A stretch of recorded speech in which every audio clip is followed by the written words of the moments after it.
Okay, so what's up guys, welcome back to the YouTube channel. It's Rujabeh here, and today's video we're going to be talking about what exactly does a social media manager do. So I'm sure like you're using social media to help people make their first 100k online as a social media manager, and usually we're using social media to help you make your first 100k online. But how I made my first 100k online was by being a social media manager. So I'm sure you're probably wondering, so what's social media management all about? Like, how can I get into that space? What's going on? What's the ups, what's the ups, what's the downs? Okay, so I got you.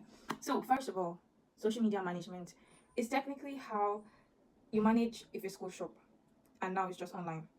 But now it being online, you have different variations. So with being a social media manager, you have to be able to create content, you have to schedule posts, you have to pay attention to key performance indicators, and you also have to be able to respond to the clients, or in this case your viewers, your followers. Because at the end of the day, every person who comes on social media is trying to market themselves. Is either trying to market their skills, their products, their brand, their lifestyle, their personality. Everybody that literally comes onto social media or has an account on any of the social media platforms is trying to market themselves. Okay, so a social media manager is someone that helps that person to market themselves better, or helps that brand, or helps whatever platform or whatever individual is trying to come out to show themselves. A social media manager is that person that helps you to stay on track with everything you need to know, from the insights, from the customers feedback, from split tests where you test like different content and find out the ones that is more relatable to your audience. So a social media manager is hands-on on all of that. So we're going to be going into that detailed.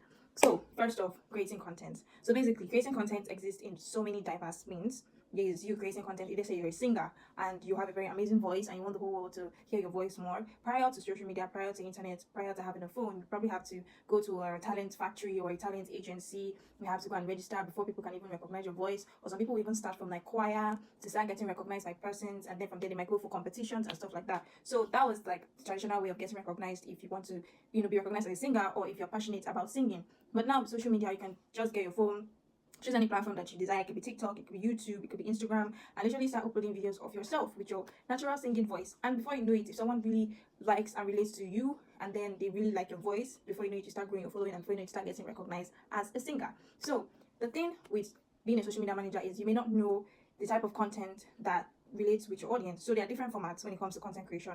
There is the video formats where you create like short form or long form videos, and in those video formats you need to pay attention to audio, the text, and the editing style. And then there is the picture and caption format where you snap a picture and you type what will relate to your audience based on a story. So we're going to get to that part very soon, storytelling. So but now we're focusing on content creation, right? And I'm talking about the formats. And then the last one is carousels. I don't know if you guys know what these template types that you see on Instagram or TikTok. So like literally you have carousels where there are a bunch of pictures just trying to tell a message and stuff like that. So those are the three basic formats. And then on different platforms, for instance, on Instagram you have like reels, you have like stories and posts and live, and then on TikTok you have your normal posting dashboard, and then you could go live on other platforms. So they have these different ways that you can bring out your content, but I'm talking about the format of bringing out this content, which is video, picture and caption, and the carousels. Okay, so now we've gone past content creation, and now we're going to go into storytelling. So basically every person has a story, right?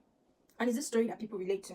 So whatever you're trying to do, whatever you're trying to show online, you need to have a backstory. So a social media manager helps you to really curate that part of your story that relates to what you're showing online, because all of this thing is about having a focus point. Because if someone is literally following your journey and they don't really know exactly what your journey is, then it gets very difficult, right? So having that story and having that backstory is why social media manager will help you to stay consistent with your story. Because when you're consistent with your story, then we can see your journey, we can see your beginning, we can see your processes, we can see your ups and downs, and that really makes us feel more part of your story. So the social media manager is a storyteller and helps the brand to tell their authentic stories in a more consistent way.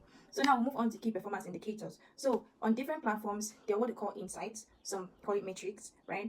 It tells you, okay, for example, in YouTube now you have your click-through rate. It tells you how many people clicked your video through your thumbnail. So probably if they saw your thumbnail and they're like, okay, I really want to watch this video, you can now know, okay, I need to do better on the thumbnail, or the thumbnail is working, or stuff like that. And then when it comes to your view count, you can also see how many people viewed a particular video. And then you can also have other insights and metrics on hashtags, which hashtags work better. On TikTok we have TikTok Studio, on Instagram we have a lot of insights that help us to know more about the content and what's working and what's not working. And then we can switch things here and there to find out how we can better suit that platform, how we can better suit that brand, to create more awareness for that brand, that person, that personality, and that lifestyle that the person is trying to show.